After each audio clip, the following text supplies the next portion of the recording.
Hello everybody, myself महिमा Trivedi and very welcome back to this online platform Shivalik study अड्डा।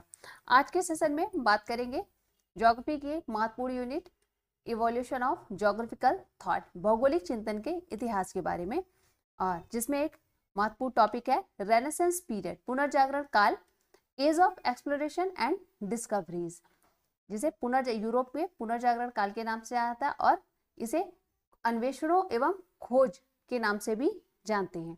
इसके अंदर हम पढ़ेंगे आज जितने भी इस पीरियड के महत्वपूर्ण भूगोलवेत्ता रहे हैं, खोजी नाविक रहे हैं, उनके बारे में यहाँ पर विस्तार से अध्ययन करेंगे। यदि अभी तक आप लोगों ने चैनल को सब्सक्राइब नहीं किया है तो चैनल को सब्सक्राइब कर दीजिए और वीडियो को भी ज़्यादा से ज़्यादा लाइक और शेयर कर दें। यूनिट है ये, काफ़ी इंपॉर्टेंट है। ये जितने भी प्रीवियस ईयर के क्वेश्चन पेपर है आप उनको उठा के देखिए, उसमें इस टॉपिक से क्वेश्चन बनते रहे हैं और आने वाले जितने भी एग्जाम्स हैं ज्योग्राफी से रिलेटेड उनमें भी इस टॉपिक से क्वेश्चन आने की पूरी संभावना है। चलिए शुरू करते हैं आज का वीडियो। सबसे पहले हम लोगों ने यूनानी भूगोलवेत्ताओं के बारे में पढ़ा, उसके बाद रोमन भूगोलवेत्ता, उसके बाद आता है अंधयुग। देखिए इनका जो सीरियल है ये भी कई बार एग्जाम में पूछा जा चुका है, अंधयुग। इनके बाद आते हैं अरब भूगोलवेत्ता, इसके बाद आता है आपका पुनर्जागरण काल। पुनर्जागरण काल या इसे कहते हैं खोज, और ये मुख्य रूप से खोज और अन्वेषण का काल रहा है, खोज और अन्वेषण का काल रहा है।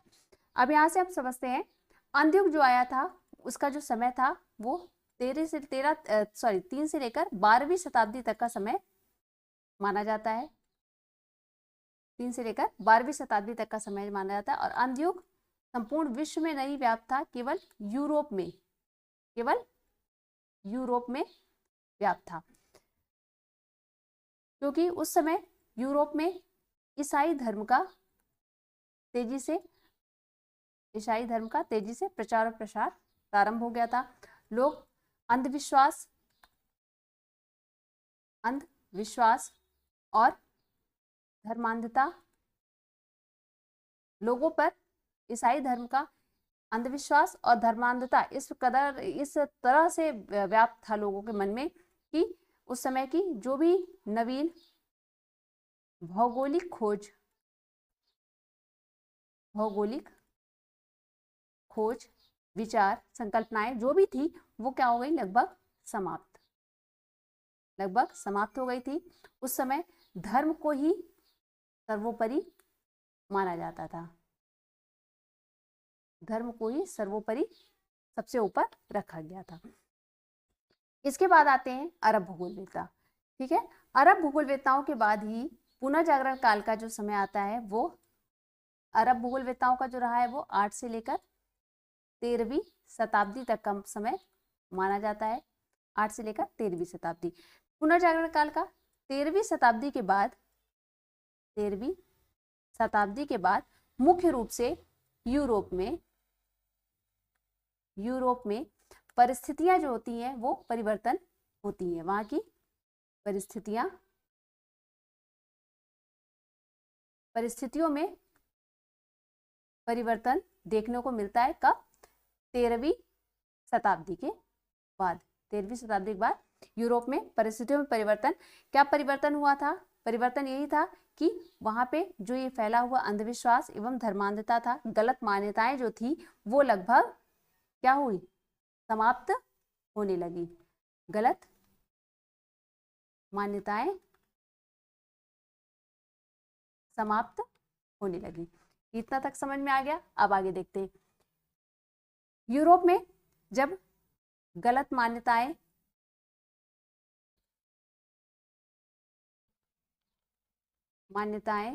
अंधविश्वास ये सब समाप्त हो गया तो पुनः जो यूरोपवासी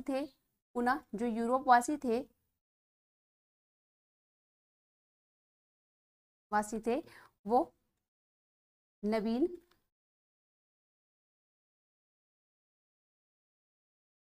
भौगोलिक खोज के प्रति खोज के प्रति उत्सुक हुए, उत्सुक हुए, उत्सुक हुए।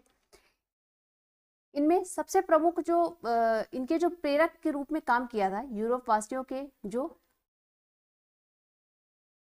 प्रेरित करने का जो श्रेय मिलता है वो मुख्य रूप से अरब भूगोलवेत्ताओं को मिलता है, अरब भूगोलवेत्ताओं को। देखते हैं कैसे। जो अरब भूगोलवेत्ता थे, ये इनसे पहले जो यूनानी भूगोलवेत्ता आए और रोमन भूगोलवेत्ता आए, वो उन्होंने यात्रा कम किया, वो यात्रा कम किए। यात्रा से उन्होंने बहुत कम भौगोलिक खोजें उन्होंने खोज की थी। लेकिन जो अरब भूगोलवेत्ता थे, इनका यात्रा एक महत्वपूर्ण कारक माना जा सकता है। उनके भौगोलिक खोज में जो योगदान का एक महत्वपूर्ण कारक था, वो क्या माना जाता है? यात्रा को माना जाता है। यात्रा से ही इन्होंने, चाहे वो भौतिक भूगोल में हो उनका योगदान या उनकी खोज, या फिर मानचित्र कला में हो, मानचित्र कला, या फिर खगोल विज्ञान में इनके खोज हो, वो सब इन्होंने यात्रा से ही ज्ञान अर्जित किए थे अरब भूगोलवेत्ताओं ने। इन्हीं से प्रेरित होकर यूरोप वासियों ने पुनर्जागरण काल में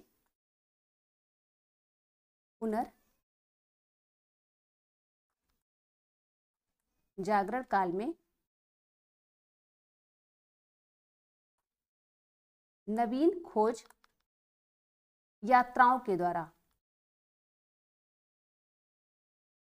द्वारा करने की सोची, यात्राओं के द्वारा ही नवीन खोज की। आगे देखते हैं किस प्रकार से। आपने देखा कि जो यूनानी भूगोलवेत्ता थे, रोमन भूगोलवेत्ता थे, उन्होंने अपने मानचित्र में यूरोप, एशिया और लीबिया, वर्तमान समय में जिसे अफ्रीका के नाम से जानते हैं, अफ्रीका, इन्हीं 3 महाद्वीपों की मुख्य रूप से चर्चा की है और अपने मानचित्र में इन्हीं 3 महाद्वीपों को दर्शाया है। यूरोप, एशिया और लीबिया की बात की गई है। लेकिन पुनर्जागरण काल में जो नवीन खोजी यात्री आए, जो खोजी यात्री हुए, उन लोगों ने इनके अलावा, यूरोप, एशिया और लीबिया के अलावा विश्व में, पृथ्वी में नए द्वीपों, स्थानों एवं देशों की खोज की।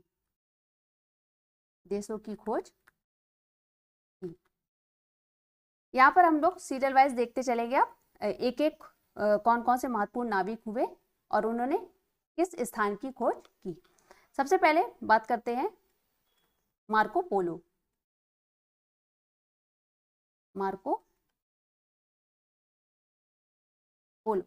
मार्को पोलो जो थे, इनका जो समय था, ये 13वीं शताब्दी के प्रमुख नाविक यात्री रहे हैं, 13वीं शताब्दी के।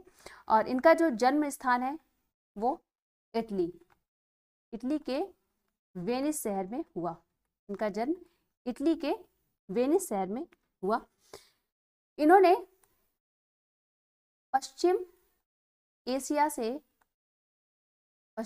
से पूर्वी एशिया के मार्ग की खोज की थी। इन्होंने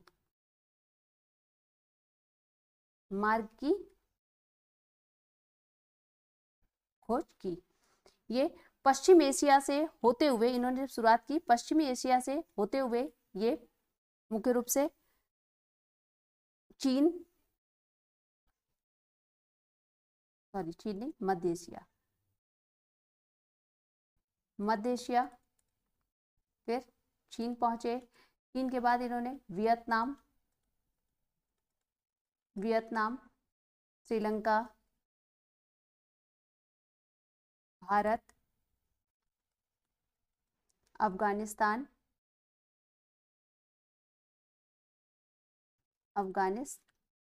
स्थान तक की यात्रा की, बाद में वापस इटली वेनिस पहुंच गए। तो इसलिए इन्हें कहा जाता है प्रथम यूरोपीय यात्री, महान यात्री, प्रथम महान यात्री इन्हें माना जाता है जिन्होंने पश्चिम एशिया से पूर्वी एशिया तक के मार्ग की खोज इन्होंने सर्वप्रथम की थी। इनकी महत्वपूर्ण पुस्तक भी है जिसके बारे में पूछा जा चुका है, देख लेते हैं यहाँ पर हम लोग। इनकी जो महत्वपूर्ण पुस्तक है फ्रांसीसी भाषा में इन्होंने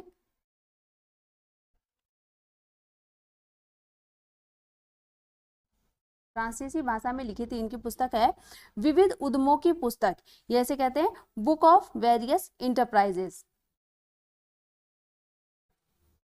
विविध उद्यमों की पुस्तक या बुक ऑफ वेरियस इंटरप्राइजेस, एक पुस्तक ये है। और दूसरी पुस्तक इनकी जो है ये ज़्यादा इम्पॉर्टेंट है और पूछी भी जा चुकी है। ये दूसरी पुस्तक है इनकी द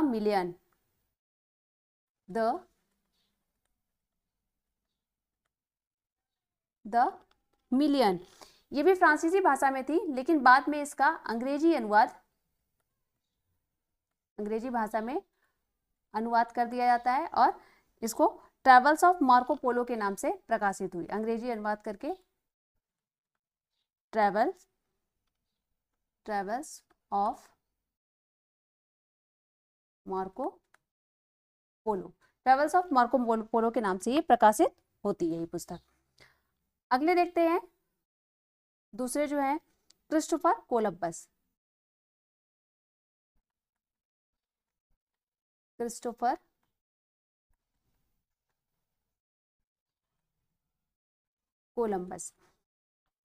ये जो है क्रिस्टोफर कोलंबस, ये मुख्य रूप से इनका जो जन्म है, जन्म स्थान वो इटली के जिनेवा,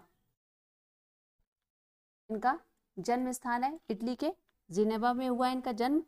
और ये जो क्रिस्टोफर कोलंबस है इन्होंने अमेरिका की खोज की थी, लेकिन इन्होंने नाम अमेरिका नहीं रखा। इन्होंने जिस स्थान की खोज की थी उसे नई दुनिया न्यू वर्ल्ड के नाम से जाना जाता है। ये मुख्य रूप से भारत की खोज के लिए निकले थे। क्रिस्टोफर कोलंबस जो थे ये भारत की खोज के लिए निकले थे, भारत की खोज के लिए निकले थे। लेकिन उस समय क्या हुआ कि टॉलमी के जो वो था मानचित्र था, टॉलमी के मानचित्र के कारण जो टॉलमी ने परिधि बताई थी पृथ्वी की परिधि, तो इन्होंने एक अनुमान लगाया था कि जब हम पश्चिम की ओर बढ़ेंगे तो पश्चिम की ओर बढ़ने पर हमें एक स्थान मिलेगा। जो इन्होंने सोचा कि जब ये अपनी यात्रा कर रहे थे, यात्रा के दौरान इन्हें कुछ द्वीप मिले, तो इन्होंने ही उसको क्या मान लिया, भारत मान लिया। निकले थे ये भारत की खोज के लिए ही, टॉलमी के मानचित्र के अनुसार ही बढ़ते जा रहे थे आगे, लेकिन वो गलत मानचित्र होने के कारण इन्होंने जो इनको रास्ते में जो द्वीप मिले पश्चिम की ओर बढ़ते समय, तो इन्होंने इसको भारत मान लिया और वहीं से अपनी यात्रा समाप्त कर दी और ये वापस लौट आए थे। लेकिन ये जो स्थान था ये वेस्ट इंडीज था, वो जो द्वीप था वो वेस्ट इंडीज था। और आगे जब इन्होंने और अमेरिका जो नाम पड़ा, ये अमेरिका इनके नाम से अमेरिका नाम नहीं पड़ा था, जो इन्होंने स्थान खोजा था उसे नई दुनिया के नाम से जाना जाता है। ये इतना खोज के ये वापस चले आए थे। आगे देखते हैं, अगले जो है तीसरे जो खोजी यात्री हैं उनके बारे में देखते हैं, वो है वास्को डी गामा।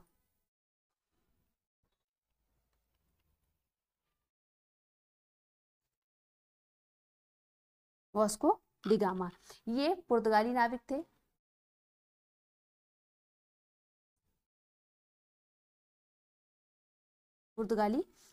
थे। इनका जन्म साइनस में हुआ है।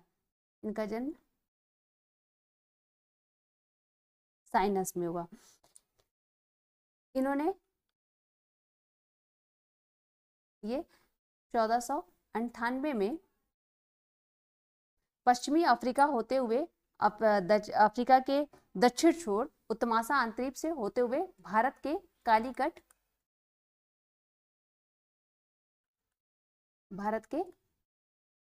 कालीकट तक पहुंचे।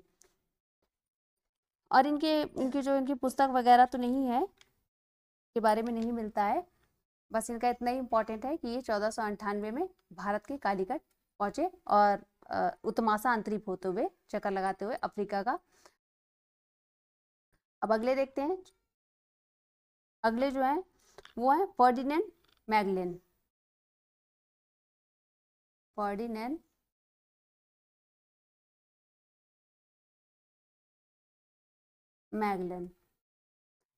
मैगलन ये भी जो इनका जन्म भी पुर्तगाल के सबरोसा नामक स्थान पर हुआ। सबरोसा नामक स्थान पर इनका जन्म हुआ और इन्होंने 1519 में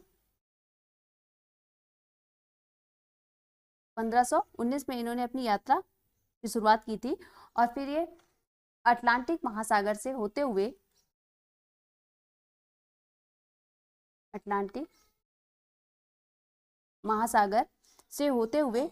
जब ये प्रशांत महासागर में प्रवेश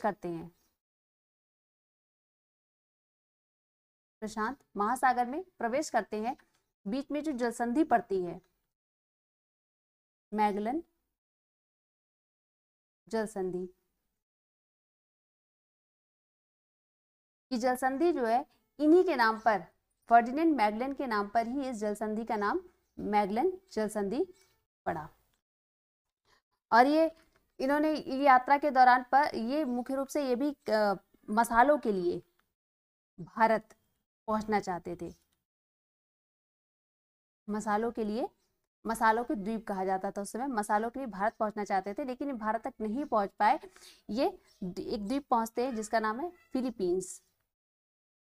फिलीपींस की खोज की थी उस समय स्पेन के राजा थे फिलिप, उसी के नाम पर उस द्वीप का जिसकी इन्होंने खोज की फर्डिनेंड मैगलन ने फिलीपींस नाम रखा गया था।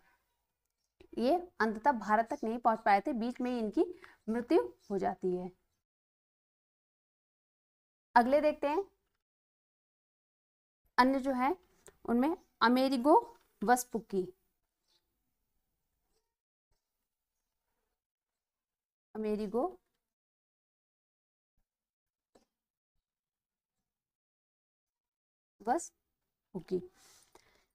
वेस्पुक्की जो है इनके बारे में कोलंबस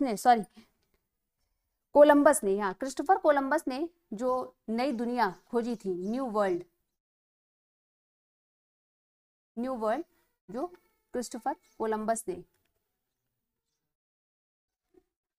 ने जो खोजा था, अमेरिगो वेस्पुक्की जो थे ये पहले यूरोपीय यात्री थे, माना जाता है इन्हें पहले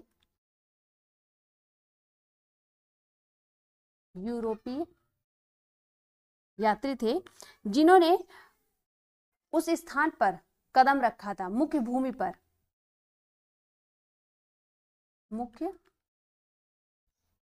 पर कदम रखा। इसीलिए उस नई दुनिया का नाम अमेरिका के नाम से रखा गया था। अमेरिका जो नाम पड़ा है वो मुख्य रूप से अमेरिगो वेस्पुक्की के नाम पे रखा गया, लेकिन अमेरिका की खोज किसने की है? वो की है क्रिस्टोफर कोलंबस ने। आगे हम लोग देखते हैं यहाँ पर पुनर्जागरण काल के कुछ प्रमुख भूगोलवेत्ता रहे हैं। अच्छा, भूगोलवेत्ता के पहले ही हम लोग देख लेते हैं पुनर्जागरण काल में कुछ आविष्कार हुए हैं। पुनर्जागरण काल के आविष्कार, किन किन चीजों की उस समय खोज हुई थी? सबसे पहले मुद्रण, प्रिंटिंग की, मुद्रण जिसे इंग्लिश में कहेंगे प्रिंटिंग। पुनर्जागरण काल के समय पे पुनर्जागरण काल में ही छापाखाना का आविष्कार हुआ। इसके आविष्कार से ही यह सुनिश्चित हो सका, जो उसमें पुस्तकें थी, मानचित्र, पत्रिकाएं, इनका प्रकाशन होने लगा, प्रकाशन होने लगा। अगला जो था वो खगोलीय अन्वेषण हुए। खगोलीय अन्वेषण, खगोलीय अन्वेषण में दो प्रमुख नाम आपने सुने होंगे। एक है निकोलस कॉपरनिकस, निकोलस कॉपरनिकस का, जिन्होंने सौर मंडल संबंधी अपने सिद्धांत का प्रतिपादन किया था। निकोलस कॉपरनिकस ने सौर मंडल संबंधी सिद्धांत दिया था। और दूसरा नाम आता है केपलर का, जे केपलर, जे केपलर। इन्होंने क्या बताया था? जे केपलर ने 1614 में यह सिद्ध किया था कि ग्रहों का जो भ्रमण पथ है वो अंडाकार या दीर्घाकार नहीं, दीर्घाकार है, बल्कि ना कि गोलाकार। इन्होंने 1614 में ये बताया था कि जो ग्रह सूर्य के चक्कर लगा रहे हैं, ग्रहों का भ्रमण पथ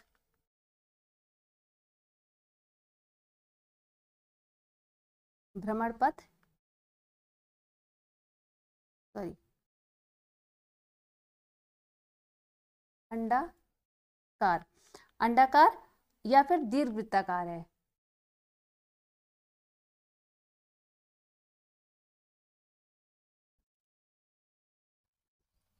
अंडाकार, अगले पेज में देखते हैं यहाँ पर केपलर के बारे में। कॉपरनिकस के बारे में देख लिया। कॉपरनिकस, इन्होंने सौर सिद्धांत दिया था, सौर संबंधी।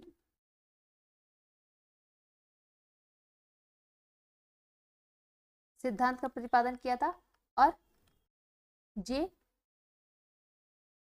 केपलर जो थे, इन्होंने ग्रहों के भ्रमण पथ को बताया। भ्रमण पथ जो है उसको इन्होंने बताया कि अंडाकार है और या फिर दीर्घ वृत्ताकार, दीर्घवृत्तीय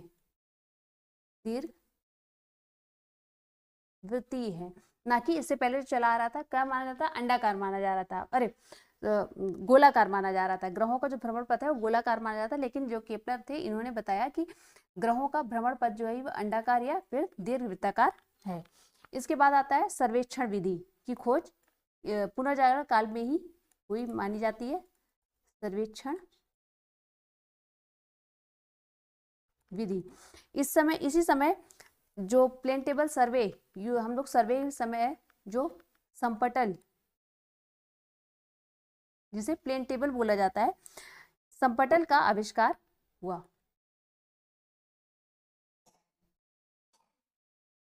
संपटल का आविष्कार हुआ और 1609 में गैलीलियो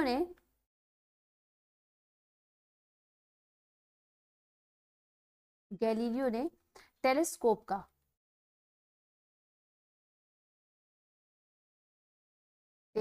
का आविष्कार किया, जो सर्वेक्षण में विशेष रूप से उपयोगी सिद्ध हुआ। इसके बाद आता है गुरुत्वाकर्षण नियम।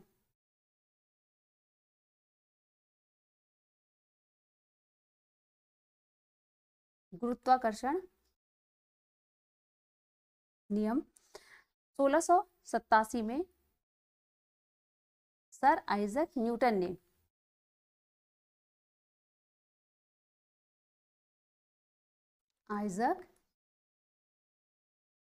ने यह बताया, यह सिद्ध किया कि पृथ्वी और जो अन्य आकाशीय पिंड है वो किस प्रकार से रुके हुए हैं, आपस में जुड़े हुए हैं, टिके हुए हैं, इन्होंने गुरुत्वाकर्षण नियम को सिद्ध किया था सर आइजैक न्यूटन ने। आगे देखते हैं, ये तो हम लोगों ने पुनर्जागरण काल में कौन कौन से आविष्कार हुए उनके बारे में देखा, और खोजी यात्री कौन कौन से हुए उनके बारे में देखा। फिर पुनर्जागरण काल में कुछ भूगोलवेत्ता, यूरोप के ही कुछ भूगोलवेत्ता रहे हैं काल के प्रमुख भूगोलवेत्ता, जिनके बारे में यहाँ पर देखेंगे। भूगोलवेत्ता पहले हैं पीटर एपियन। पीटर एपियन, इनके बारे में, इन्होंने 1530 में सॉरी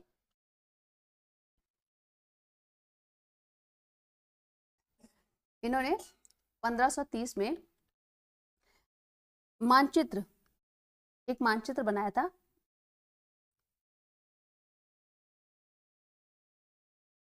मानचित्र में पृथ्वी की आकृति,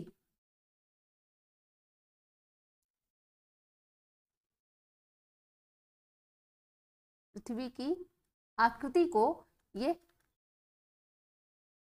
पान के पत्ते की आकृति के रूप में, पान के पत्ते की आकृति और या फिर हार्ट शेप में, हार्ट शेप में इन्होंने पृथ्वी की आकृति बनाई अपने मानचित्र में, पीटर एपियन ने।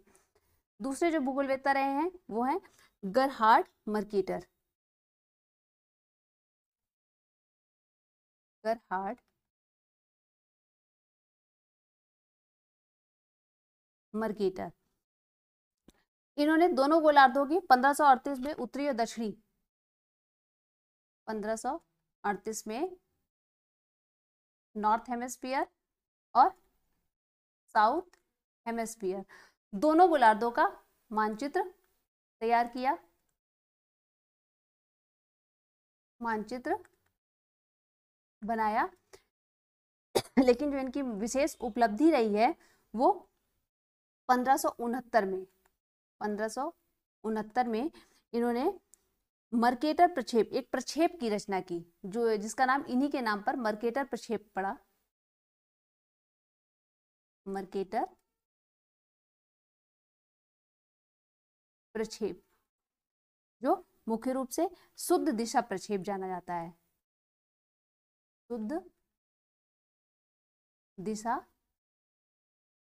प्रक्षेप के लिए विख्यात है, जाना जाता है, प्रसिद्ध है, और ये जलयान चालकों और नाविकों के लिए विशेष रूप से उपयोगी है। जलयान चालकों और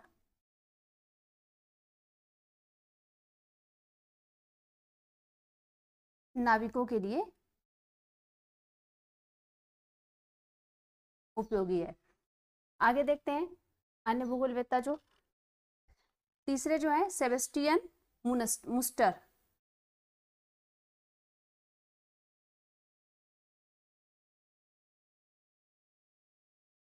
सेबेस्टियन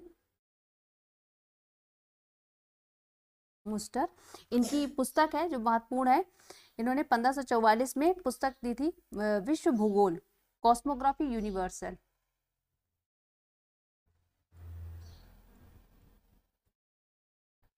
कॉस्मोग्राफी यूनिवर्सल, ये इनकी महत्वपूर्ण पुस्तक है, जो 6 खंडों में,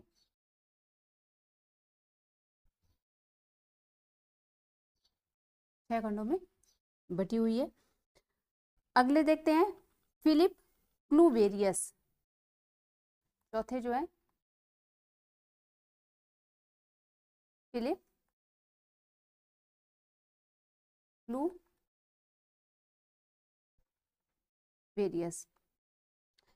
ये जो है इनके भी, इन्होंने भी क्लूवेरियस ने भी विश्व भूगोल का परिचय, इनकी भी एक महत्वपूर्ण पुस्तक है, पुस्तक का नाम देख लेते हैं यहाँ पर, an introduction to universal geography, an introduction to universal geography.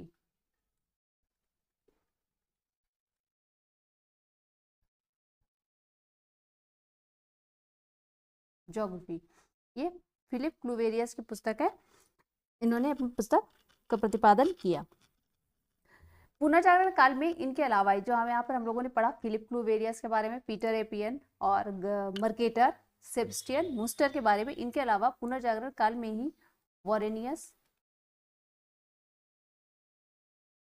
वॉरेनियस और कांट, ये दो प्रमुख भूगोलवेत्ता है जिनके बारे में क्वेश्चन बनता रहा है। ये महत्वपूर्ण भूगोलवेत्ता है, वॉरेनियस और कांट, ये भी पुनर्जागरण काल के ही है। इनके बारे में हम लोग नेक्स्ट वीडियो में पढ़ेंगे विस्तार से, वॉरेनियस और कांट के बारे में। तो आज का वीडियो यहीं पे समाप्त करते हैं। आज जितना पढ़ा हम लोगों ने, अब अगले वीडियो में हम वॉरेनियस और कांट के बारे में पढ़ेंगे। तब तक के लिए धन्यवाद।